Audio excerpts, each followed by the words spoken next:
Content creator ka ba o live host? Magkaiba man ang daloy, pareho ang layunin.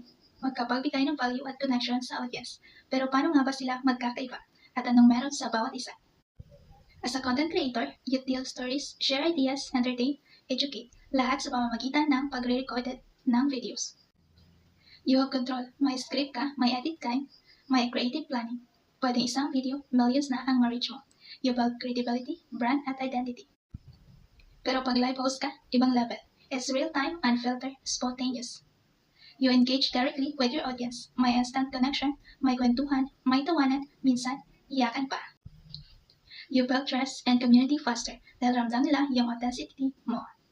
And yes, real-time support din yan, from comments to virtual gifts.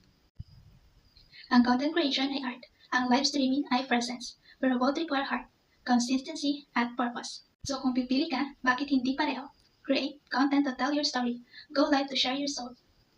Because whether you're recording or going live, you're making impact. You're making someone feel seen. At yan ang tunay na power ng digital creator. Follow for more content creator tips. Check my live stream always. Be active.